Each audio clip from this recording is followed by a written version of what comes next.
గత నెల రోజులుగా రాష్ట్రం మరియు ముఖ్యంగా శ్రీకాకుళం జిల్లా సాధించినటువంటి చరిత్రాత్మక విజయాల మీద మరొకసారి ప్రెస్ ద్వారా ప్రజలకందరికీ కూడా తెలియజేసే ప్రయత్నం ఈ యొక్క ప్రెస్ మీట్ ద్వారా నేను తెలియజేసుకున్నాను. మరి ముఖ్యంగా శ్రీకాకుళం జిల్లా అంటే వ్యవసాయ ఆధారిత జిల్లా. ఇక్కడ వ్యవసాయం మీద ఆధారపడినటువంటి కుటుంబాలు, రైతులు అత్యధిక శాతంగా ఇక్కడ ఉన్నారు. అటువంటి ప్రజలకి, అటువంటి రైతులకి, వాళ్ళ కుటుంబాలకి సాగునీటి భద్రత కల్పించడం అనేది కూటమి ప్రభుత్వం తాలూకా ఒక ప్రధాన లక్ష్యంగా పనిచేస్తూ వచ్చాం. అయితే దానికి సంబంధించి మన ఎగ్జిస్టింగ్ ఏదైతే వంశధార ప్రాజెక్ట్ ఉందో దాన్ని శరవేగంగా పూర్తి చేయాలని గత 18 నెలలుగా ఆ పనులు గత 5 సంవత్సరాలు క్రిందటి ప్రభుత్వంలో ఏదైతే ఒక్క కార్యక్రమం కూడా చేయకుండా వదిలేశారో అటువంటి వాటిని మళ్ళీ ఫండ్స్ శాంక్షన్ చేసి ఆ పనులన్నీ కూడా పూర్తి శాతం కంప్లీట్ చేయడానికి సుమారు 98% వంశధార ప్రాజెక్టుని పూర్తి చేసుకొని అతి త్వరలోనే అది ఫుల్ ఫ్లెడ్జ్డ్గా కంప్లీట్ చేసుకునే పరిస్థితుల్లో ప్రస్తుతం వంశధార ప్రాజెక్ట్ని మనం ముందుకు నడిపిస్తున్నాం.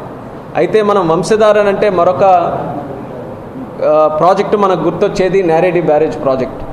నేరేడి ప్రాజెక్టు తాలూకా చరిత్ర మనం చూసుకుంటే సుమారు 1950లో స్వాతంత్రం వచ్చిన తర్వాత కొత్తగా స్వాతంత్రం వచ్చినటువంటి మన ఆంధ్రప్రదేశ్ రాష్ట్రం, భారతదేశం ఆ సమయంలోనే మన శ్రీకాకుళం జిల్లాకి సాగునీటి భద్రత కల్పించాలని ఆ రోజు వంశధార సద్వినియోగం చేసుకోవడానికి Gotta barrage project, Neredu barrage project అప్పటి నుంచి ప్రపోజల్స్ రన్ అవుతూ వస్తున్నాయి. అలాగే 1961లో state government of Odisha, state government of Andhra Pradesh ఈ 2 రాష్ట్రాలు కూడా దీని మీద చర్చలు జరుపుతూ సుమారు 50 సంవత్సరాల వరకు ఎక్కడికి కూడా ముందుకు కొనసాగినటువంటి పరిస్థితుల్లో కేంద్ర ప్రభుత్వం ప్రత్యేకంగా ఒక ట్రిబ్యునల్ ఏర్పాటు చేసి ఈ వంశధార ట్రిబ్యునల్ ద్వారా అయినా సరే ఈ ఉన్నటువంటి సమస్యలన్నీ కూడా దీనికి తొలగించాలని 2010లో అది ఏర్పాటు చేయడం జరిగింది. 2014లో విభజించిన ఆంధ్రప్రదేశ్ వచ్చిన తర్వాత అప్పుడు ముఖ్యమంత్రిగా చంద్రబాబు నాయుడు గారు వస్తే అప్పుడు ప్రధానంగా జిల్లా తరపున అందరం కూడా రిక్వెస్ట్ చేసి ఈ యొక్క సమస్యని, నేరేడి బ్యారేజ్ తాలూకా సమస్యని మనం ఎంత త్వరగా పరిష్కరిస్తే జిల్లాలో అంత త్వరగా మాకు సాగునీటి భద్రత ఒకటి కలుగుతుందని చెప్పి ఆ రోజు ముఖ్యమంత్రి గారి సహకారం తీసుకొని ఆ రోజు ఈ నేరేడి బ్యారేజ్ని మళ్ళీ పూర్తి శాతం ఆ యొక్క సమస్యను తొలగించడానికి చాలా కృషి చేశాం. ఆ రోజు రాష్ట్రంలో ఎన్డీఏ ప్రభుత్వం ఉండింది, కేంద్రంలో ఎన్డీఏ ప్రభుత్వం ఉండింది, కానీ ఒడిశాలో చూసుకుంటే బీజేడీ ప్రభుత్వం ఉండింది. ఆ రోజు ఉన్నటువంటి పరిస్థితుల్లో రాష్ట్ర ప్రభుత్వం చాలా కృషి చేసింది. ఎంతవరకు అవకాశం ఉంటే కేంద్ర ప్రభుత్వానికి, సిడబ్ల్యూసికి, ట్రిబ్యునల్కి అన్నిటికీ కూడా ప్రాపర్గా రిప్రజెంటేషన్స్ చేసి ఈ యొక్క సమస్యని క్లియర్ చేయడానికి చంద్రబాబు నాయుడు గారు చాలా కృషి చేశారు. అయితే జిల్లా తరపున కూడా ఇది ఒక ప్రధాన ఎజెండాగా తీసుకొని మేము కూడా ఎప్పటికప్పుడు దీన్ని చాలా సూక్ష్మంగా ఫాలోఅప్ చేసుకొని ఈ యొక్క ఇష్యూని త్వరగా పరిష్కరించుకోవాలని కూడా మేము చాలా ప్రయత్నం చేశాం. తర్వాత 2019లో ప్రభుత్వం మారిన తర్వాత అప్పుడున్నటువంటి ప్రభుత్వం, ముఖ్యమంత్రి గారు కానీ, జిల్లా నాయకులు కానీ దీని మీద ఎటువంటి కార్యక్రమాలు కూడా చేయకుండా, దీని మీద కేంద్ర ప్రభుత్వానికి తరపున ఎక్కడ కూడా దీనికి సంబంధించి ఏ చర్యలు కూడా తీసుకోకుండా ఉండడం, అప్పుడు కూడా పూర్తి శాతం అది అలాగే ఉండిపోయింది. అయితే ఈరోజు మళ్ళీ 2024లో మళ్ళీ కూటమి ప్రభుత్వం రావడం, రాష్ట్రం కేంద్రంలోనే కాకుండా ఈరోజు అద్భుతమైన పరిణామం ఈ బ్యారేజీకి సంబంధించినటువంటి అంశం ఏంటంటే ఒడిశాలో కూడా బీజేపీ ప్రభుత్వం రావడం మళ్ళీ ఆశలు చిగురించాయి.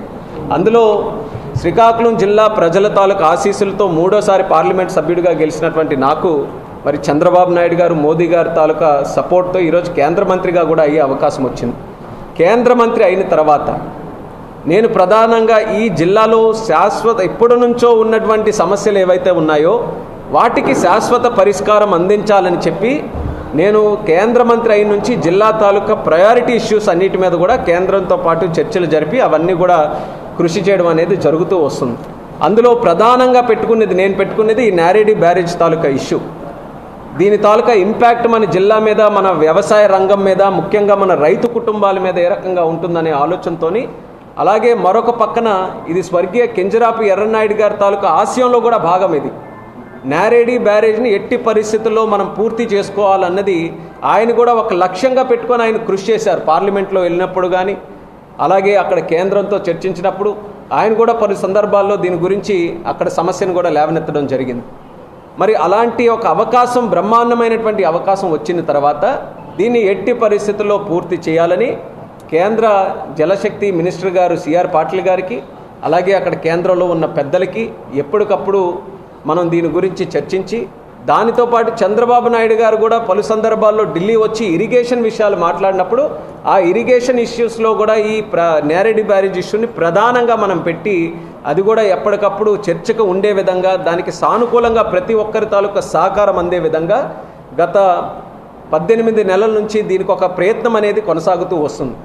అలాంటి ఆ ప్రయత్నాలు చేసిన తర్వాత అందరూ కూడా దీని మీద పాజిటివ్గా రెస్పాన్స్ ఇచ్చి ఎక్కడా కూడా ఇబ్బందులు లేకుండా ట్రిబ్యునల్ ఇచ్చినటువంటి ఆ ఫైనల్ ఆర్డర్ని గజెట్ నోటిఫికేషన్ కింద ఈరోజు కేంద్ర ప్రభుత్వం జలశక్తి మినిస్ట్రీ ప్రకటించడం అనేది శ్రీకాకుళం జిల్లా తాలూకా చారిత్రాత్మక విజయం అనేది మళ్ళీ ఈ సందర్భంగా తెలియజేస్తున్నాను. ఇది ఎలా సాధించగలిగామనంటే కూటమి ప్రభుత్వం వల్ల ఇది సాధించగలిగాం. చంద్రబాబు నాయుడు గారి నాయకత్వం రాష్ట్రంలో ఉంది కాబట్టి సాధించగలిగాం. కేంద్రంలో మోదీ గారి నాయకత్వం ఉంది, అలాగే ఒరిస్సాలో బీజేపీ ప్రభుత్వ నాయకత్వం ఉంది కాబట్టి ఈరోజు అన్ని రకాలుగా సాధించుకొని ఈరోజు జిల్లా రైతాంగం గర్వపడేలా నేరెడ్డి బ్యారేజ్ తాలూకా ఇష్యూని ఫైనల్ ఆర్డర్ తాలూకా ట్రిబ్యునల్ని గెజెట్ నోటిఫికేషన్ కింద గవర్నమెంట్ ఆఫ్ ఇండియా నుంచి తీసుకొని వచ్చాం. ఈ యొక్క గెజెట్ నోటిఫికేషన్ మనకి చూస్తే ఒళ్ళు పులకరిస్తుంది, గర్వం మన అందరికీ కూడా. ఎందుకనంటే నేరెడ్డి బ్యారేజ్ అన్నప్పుడు ఎప్పుడు అన్యాయం జరుగుతుంది, సమస్య పరిష్కారం జరగట్లేదు, రైతులకి ఎప్పుడు వాళ్ళ తాలూకా కలలు తీరుతాయని తరచూ మనం అంతా కూడా 50-60 సంవత్సరాల నుంచి దీని మీద చర్చించుకుంటున్నాం. అటువంటి ఎప్పటి నుంచో ఉన్నగా ఈ సమస్యని శాశ్వత పరిష్కారం ఈరోజు అందించాం. ఒక సందర్భంలో మొన్న ఫిబ్రవరి 23వ తేదీ నాన్నగారు ఎర్రన్నాయుడు గారి తాలూకా జయంతి సందర్భంగా ఆ రోజు ప్రెస్ వాళ్ళతో కూడా మాట్లాడినప్పుడు ఎర్రన్నాయుడు గారు స్మరించుకున్న తర్వాత ఈ విషయం మీద నేను ప్రస్తావించాను మీడియా ఎదుట. ఎట్టి పరిస్థితుల్లో కేంద్ర మంత్రిగా నేను హామీ ఇస్తున్నాను, ఈ నేరెడ్డి బ్యారేజ్ తాలూకా నోటిఫికేషన్ని నేను తీసుకొని వస్తానని ప్రజల సాక్షిగా మీడియా ముందు ఎర్రన్నాయుడు గారి జయంతి నాడే నేను చెప్పడం జరిగింది.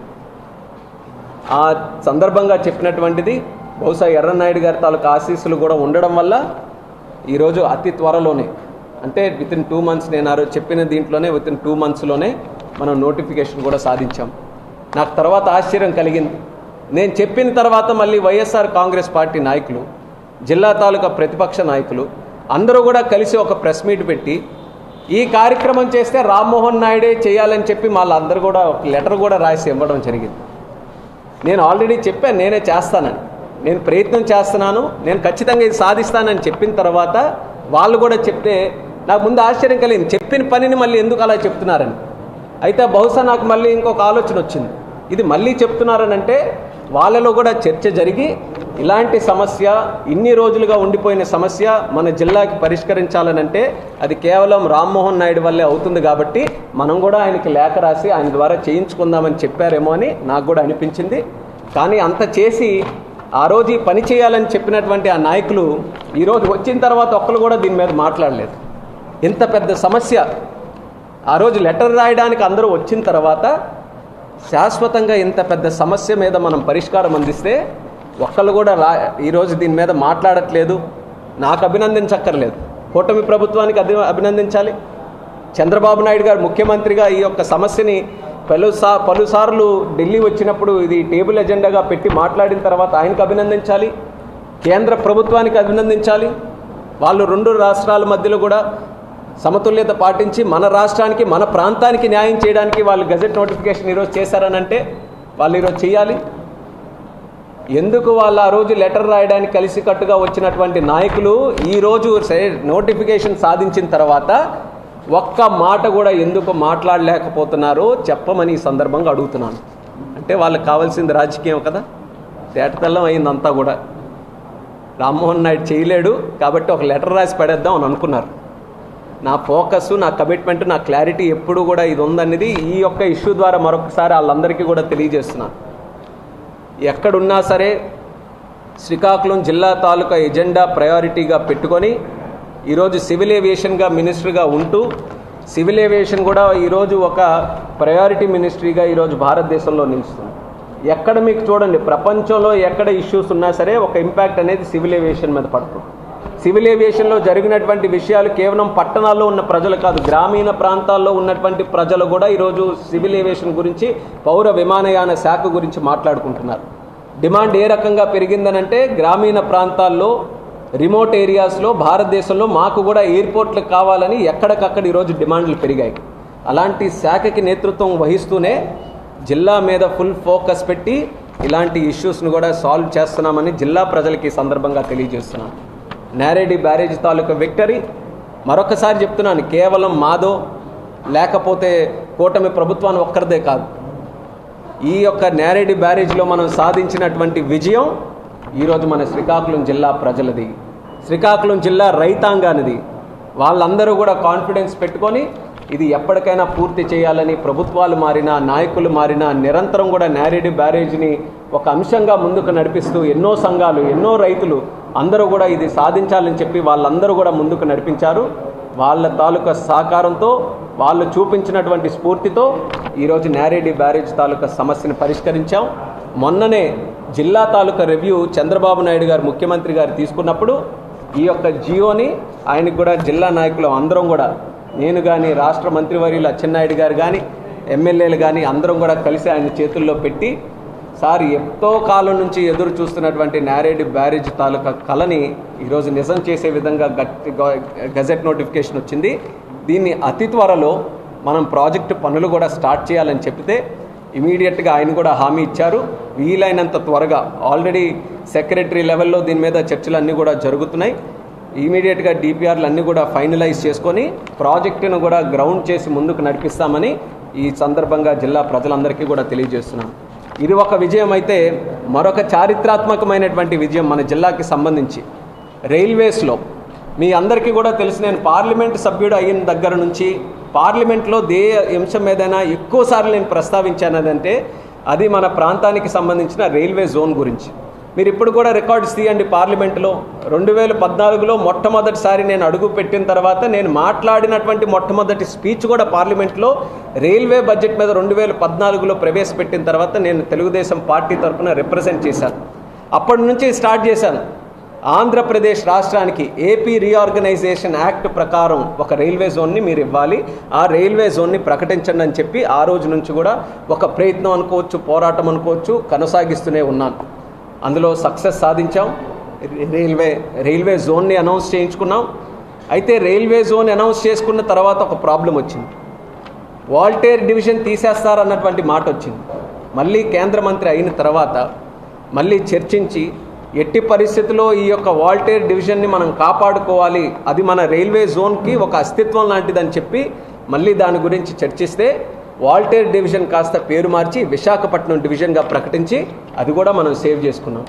అయితే అందులో ఇంకొకటి ఉండింది, నేను ఎప్పుడు కూడా రైల్వే జోన్ గురించి మాట్లాడినా శ్రీకాకుళం జిల్లా పార్లమెంటు సభ్యుడిగా ఇక్కడ లోకల్గా ఉన్నటువంటి సమస్య కింద పలాస నుంచి ఇచ్చాపురం వరకు మనకి 7 స్టేషన్లు ఉన్నాయి. ఆ 7 స్టేషన్లు కూడా ఇటు వాల్టేర్ డివిజన్ కాకుండా అటు ఖుర్దా రోడ్ డివిజన్లో ఉన్నాయి. అది ఖుర్దా రోడ్ డివిజన్లో ఉండడం వల్ల అక్కడ స్థానికంగా ఉన్నటువంటి ప్రజానికం కానీ ప్రయాణికులు కానీ ఎప్పటికప్పుడు నాకు వచ్చి రిప్రజెంటేషన్ ఇచ్చేవారు. మళ్ళీ మేము ఏ సమస్య వచ్చినా ఖుర్దా రోడ్డు వెళ్లాల్సి వస్తుంది, మన సమస్యలు ఇప్పుడు ఇక్కడ నుంచి ఉన్నవి విశాఖపట్నం వెళ్ళి కొంతవరకు వాళ్ళు సెటిల్ చేసుకోగలుగుతున్నారు, మేము అక్కడికి వెళ్ళి ఆ అధికారులతో మాట్లాడాలన్నా అవన్నీ చేయాలన్నా మాకు కొంత ప్రాబ్లం ఉంటుంది, మాకు ఎట్టి పరిస్థితుల్లో ఇవన్నీ కూడా కల్పించండి అని అంటే అప్పుడులో అంత కాన్ఫిడెన్స్ నాకు లేకపోయినా సరే, ఎందుకనంటే అది సాధారణంగా జరిగే పని కాదు. బౌండరీస్ని మార్చి మళ్ళీ బౌండరీస్ని రీసెటిల్ చేసి ఇలా స్టేషన్లు అటు ఇటు చేయడం ఎప్పటికీ కానీ జరగనటువంటి పనులు అవి.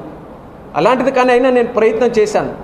ఎక్కడా కూడా ఆత్మవిశ్వాసం కోల్పోకుండా ఈ 7 స్టేషన్లు కూడా కలపాలని ఎంతమంది రైల్వే మంత్రులు అక్కడ సెంటర్లో మారినా ప్రతి ఒక్కరికి కూడా నేను వెళ్ళి లేఖ రాసి దీన్ని ఎక్స్ప్లెయిన్ చేసి ఇది మా దీంట్లో ఉందండి, రైల్వే జోన్ ప్రకటించింది ఆంధ్ర కోసం ప్రకటించారు, ఈ 7 స్టేషన్లు మాత్రం దయచేసి అటు వదిలేకుండా ఇందులో కలపండి అని అది నిరంతరం కొనసాగిస్తే అది కూడా మొన్ననే మార్చి నెలలో దాన్ని కూడా అప్రూవల్ వచ్చి ఆ 7 స్టేషన్లు కూడా ఇటు సౌత్ కోస్ట్ రైల్వే జోన్ ఏదైతే కొత్తగా రైల్వే జోన్ ఆంధ్ర కోసం ప్రకటించారో అందులో కలుపుతూ ఆ 7 స్టేషన్లు కూడా ఇందులో ఇన్వాల్వ్ చేయడం జరిగింది. శ్రీకాకుళం జిల్లా కోసం మనం అడిగినటువంటి రిక్వెస్ట్ కోసం ఆ 7 స్టేషన్ల కోసం కేంద్ర ప్రభుత్వంలో మినిస్ట్రీ ఆఫ్ రైల్వేస్లో ఒక డెసిషన్ తీసుకొని ఆ 7 స్టేషన్లు మనకు కల్పించారనంటే మరొకసారి తెలియజేస్తున్నాను, అది చారిత్రాత్మకమైనటువంటి విజయం. అది కేవలం ఈరోజు ప్రెస్ మీట్ పెట్టో ఈ నెలలోనో నేను చెప్పుకున్నటువంటి మాట కాదు. తరతరాలు ఆ 7 స్టేషన్లు ఆ ప్రాంతం ఉద్దాన ప్రాంతం ఉన్నంత వరకు కూడా వాళ్ళందరూ కూడా గర్వంగా రేపు ఏ సెటిల్మెంట్ వాళ్ళకి ఏ సమస్య ఉన్నా వాళ్ళకి రైల్వేకి పరంగా ఎటువంటి ఇష్యూస్ ఉన్నా అన్నీ కూడా బ్రహ్మాండంగా విశాఖపట్నం మన జోన్లో మన డివిజన్లో వాళ్ళందరూ కూడా మాట్లాడుకొని అవి సాల్వ్ చేసుకునే పరిస్థితి వాళ్ళందరికీ ఉంటుంది. రెండో విజయం. మూడో విజయం ఇది కూడా రైల్వేస్కి సంబంధించింది. రైల్వేస్లో ఎప్పటి నుంచో నేను ఒక ఆశయం కింద పెట్టుకొని అసలు ఇంత పెద్ద జిల్లా, ఇంతమంది ప్రయాణికులు ఇటు చెన్నై, హైదరాబాద్, గుజరాత్ వరకు మన వాళ్ళు ప్రయాణం చేస్తున్నారు. సిఐఎస్ఎఫ్లో, సిఆర్పిఎఫ్లో, బిఎస్ఎఫ్లో, ఐటీబీపీలో ఇలా సెంట్రల్ ఆర్మ్డ్ ఫోర్సెస్లో ఉన్న వాళ్ళందరూ కూడా ప్రధానంగా రైల్వేస్ వాడుకునే వాళ్ళందరూ అక్కడి వరకు ప్రయాణం చేస్తున్నారు. అలాంటి వారు ఇంతమంది ప్రయాణికులు, రైల్వే ప్రయాణికులు ఉంటే మన శ్రీకాకుళం జిల్లా నుంచి ఎందుకు ఒక ట్రైన్ మొదలు కాదనేది నాకు ఒక సందర్భంలో ఎంతో కోపానికి కూడా గురయ్యాను. ఎలాగైనా సాధించాలి, ఎందుకు ఇక్కడ సాధించట్లేదని మీరు ఈ విషయం మీద కూడా చూస్తే ఎన్నో సందర్భాల్లో డిఆర్ఎం ఆఫీస్కి వెళ్ళినప్పుడు, జిఎం ఆఫీస్కి వెళ్ళినప్పుడు, రైల్వే మినిస్టర్ గారు కలిసినప్పుడు మీరు ఇప్పుడు కూడా ప్రెస్లో అన్ని వార్తలన్నీ కూడా చూడండి. ఎట్టి పరిస్థితుల్లో జిల్లా నుంచి ఒక ట్రైన్ స్టార్ట్ అవ్వాలనేది ఒక లక్ష్యంగా పెట్టుకొని ఎన్నో సందర్భాల్లో కలిశాను. అయితే 10 సంవత్సరాలు అయ్యింది, అంత అనుకున్నటువంటి స్థాయిలో మనం ఆశించిన రెస్పాన్స్ రాలేకపోయినా పట్టు వదలలేదు, ఎలాగైనా సాధించాలని. ఈరోజు కేంద్ర మంత్రిగా ఒక అవకాశం వచ్చింది, స్థాయి పెరిగింది.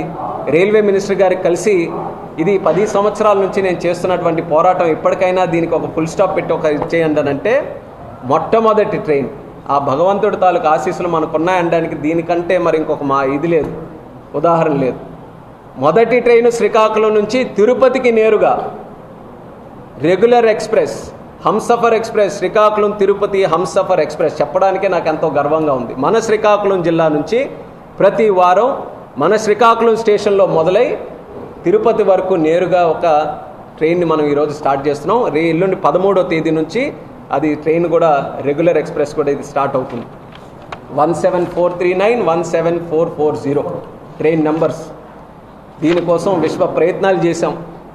నా ఆశయం ఏంటంటే కేవలం తిరుపతి కాదు, తిరుపతి స్టార్ట్ చేయాలి, అలాగే హైదరాబాద్ కూడా స్టార్ట్ చేయాలని చెప్పి రిక్వెస్ట్ చేయడం జరిగింది. ఆ హైదరాబాద్ కూడా ఎలాగైనా సాధిస్తాం.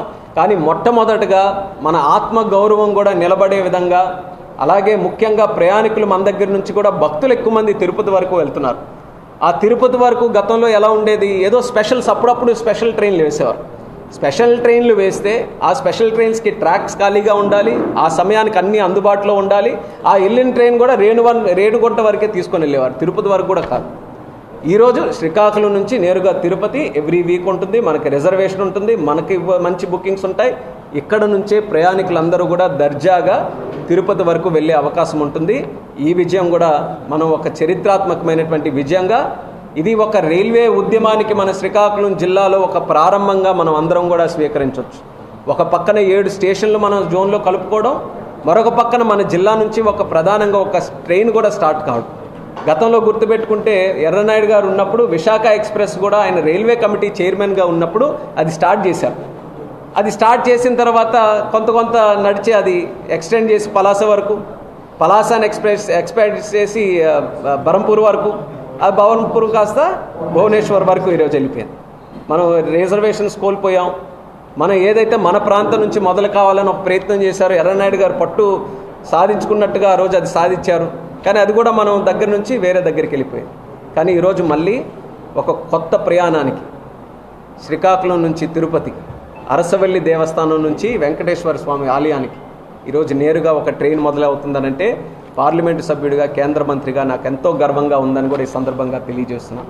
దీంతోపాటు మనం కేంద్ర మంత్రి అయిన తర్వాత చేసినటువంటి కార్యక్రమాలు, ఈరోజు డిస్ట్రిక్ట్లో కేంద్రీయ విద్యాలయం నేను ఆ రోజే మొట్టమొదటి పట్టుకున్నాను. ఒక కేంద్రీయ విద్యాలయం ఉంది, మరొక కేంద్రీయ విద్యాలయం కూడా కావాలి.